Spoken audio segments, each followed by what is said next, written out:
In this video, I want to talk a bit more about the Schrodinger equation, specifically really solutions to it that are wave functions, and then go into Fourier analysis to help us understand those wave functions. So here then are example wave functions found from the Schrodinger equation for two particular cases. On the left-hand side, we're seeing a simulation of the double slit experiment where we have an electron approaching a double slit, and it's a wave function resulting in this interference pattern that we can detect on a screen. And of course, when the wave function is detected, it collapses to a single position that is detected. And during the experiment itself, we regard the wave function as allowing us to find the probability of finding the particle at any particular position x. And so it's when it arrives here that we then sample and get the probability of measuring that electron at a particular location on this detection screen. And on the right-hand side, we have example solutions to finding electron orbitals for the hydrogen atom. And so I refer you to an earlier video to look more at those in detail. So looking at that double slit experiment with the wave function passing through the two slits and being detected in a single position on the screen, we have to conclude that that electron as a wave function is passing through both slits. As we've seen before and as we saw in the previous slide, the animation of that wave function rebounding and also partly passing through and interfering with itself. So therefore it has many possible positions where if we tried to measure where the electron was at any given moment, we could end up with it being found anywhere according to a probability amplitude given by that wave function form that we've seen. And so that's why the wave function relates to the probability of finding the electron at that position, at a position x. And so we say that the wave function is a superposition or a summation of many possible position states. So in mathematics, that means the wave function is equal to a summation, a superposition of position states. Here is one position state, delta x at position x prime. That's like a spike function. Here we have a general wave packet which is composed of many of those delta spike functions, and here we're just looking at one of them, but we're saying we can add together many of them to actually create that single waveform. So I refer you to an earlier video where I've described that in detail. So for now, I just want to remind you of the superposition of many positions that describes a wave function.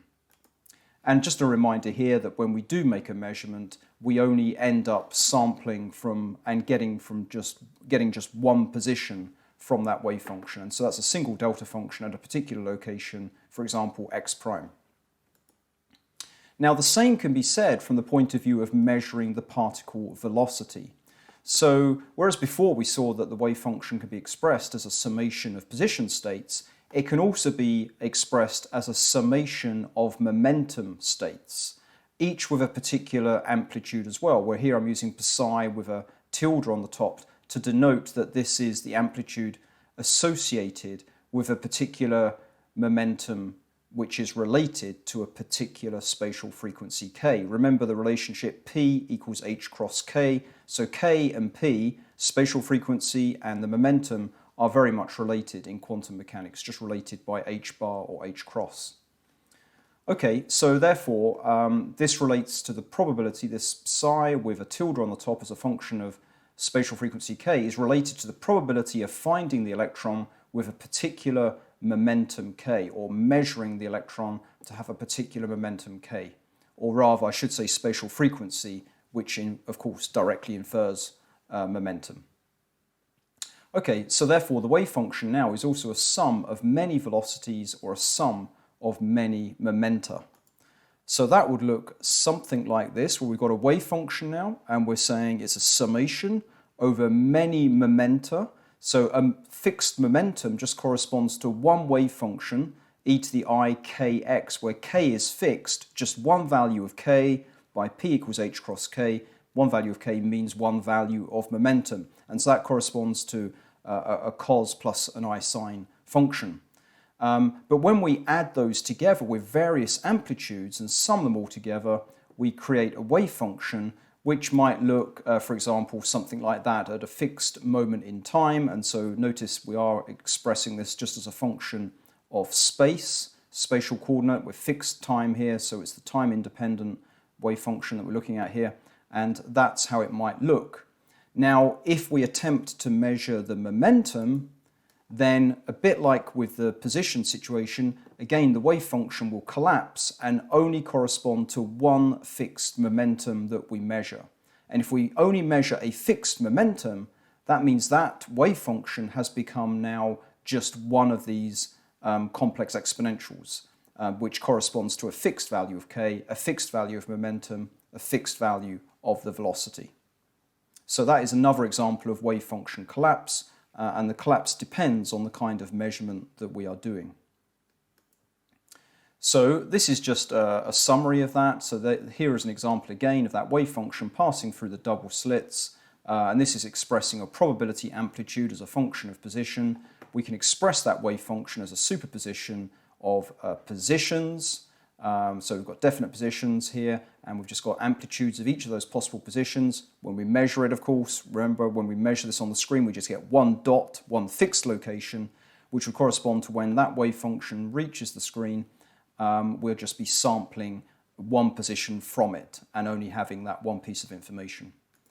But alternatively, we could also express it as a summation of momentum states, and so that's what this expression is doing here. And effectively, this is known as, better known as an inverse Fourier transform, where what we're saying is we're expressing a function of a spatial coordinate as a summation of frequencies, a summation of spatial frequencies. So e to the ikx, that's a cos plus I sine, as just mentioned, and then we've got a particular amplitude, a particular coefficient for each one of those complex exponentials, and then we add up all of the possible momentum values for the k running from minus infinity to plus infinity, add them all up with their special amplitudes, and that will recreate that wave function psi of x. And so in the next few slides, I'm going to demonstrate how this actually works. How does this expression for the inverse Fourier transform actually function? So the Fourier transform, this dates back to Joseph Fourier, sketch of him here, and basically the Fourier transform is saying that most functions can be written as a summation, a linear combination of sinusoidal basis functions. And here we'll be focusing on the most general case of complex exponentials, which fit in nicely with quantum mechanics. So we're saying therefore that a general function f of x is equal to a summation, that's the integral, an elongated s, a summation of complex exponentials, and each complex exponential, remember that's just a cos and a sine, just has a coefficient of capital F, and that coefficient depends on the frequency k. In other words, we get a different amount of each frequency k. And when we add these together in differing amounts, that is what allows us to generate all kinds of general functions f of x on the left-hand side there. And the key question is, if we want to do this Fourier synthesis, this inverse Fourier transform, how do we go about actually finding the coefficients or the amplitudes for these complex exponentials? Well, the answer to that is this expression at the bottom here, which is the Fourier transform.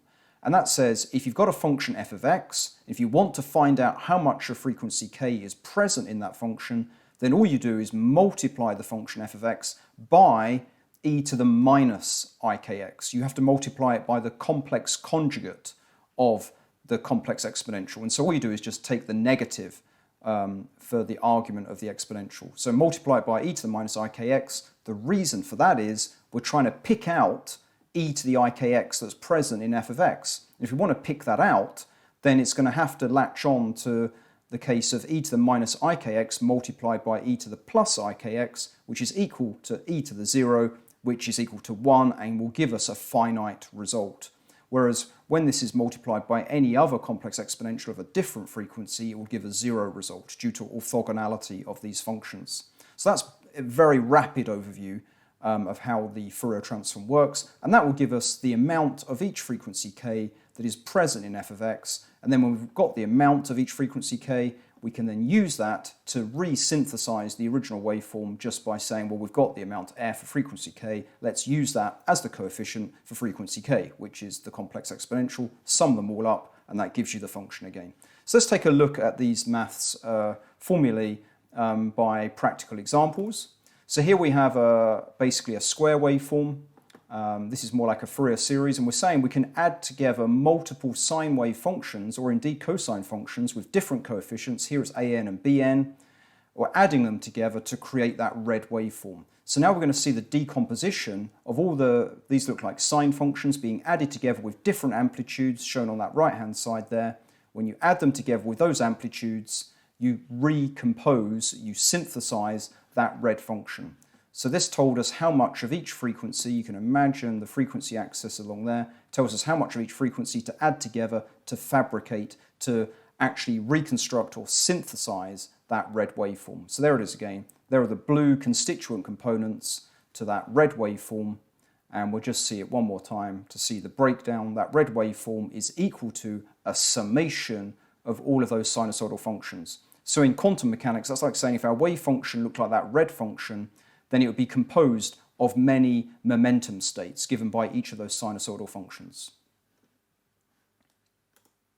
Okay, so here is the Fourier series again, showing that this sawtooth function, this kind of linear function that then abruptly stops and then repeats, it's like a periodic linear function with a discontinuity. You can see that we can add together these sinusoidal functions with varying amounts. You can see here that the amplitudes that are being used are variable, and the amount of each amplitude corresponds to the function that we synthesize at the top here. So it's the special combination of amplitudes of these sinusoids that allow us to build that sawtooth function. So I'll finish this video just by launching a very slow video where what we're going to do here is add together sinusoidal functions with just the right amplitudes that eventually will recreate that blue square waveform. So this is very similar to the videos you've just seen. And as I say at the bottom of the slide here, as we increase the number of sinusoids that we're adding together, in quantum mechanics terms, that's like being less and less certain about the momentum. The more spatial frequencies that we put in corresponds to putting more and more momentum or momenta into this wave function, and that means we're less sure about what the momentum would be for this wave function. And so what we're doing by adding more and more momentum values is that we are actually getting more and more spatial precision. So you might be able to notice that this function is now getting quite sharp. We've got a pretty sharp discontinuity there. And if I jump ahead in the video towards the end, you can see that as we add together more and more sinusoidal functions of increasing frequency, ultimately we end up recreating or synthesizing that function exactly. Thanks for listening.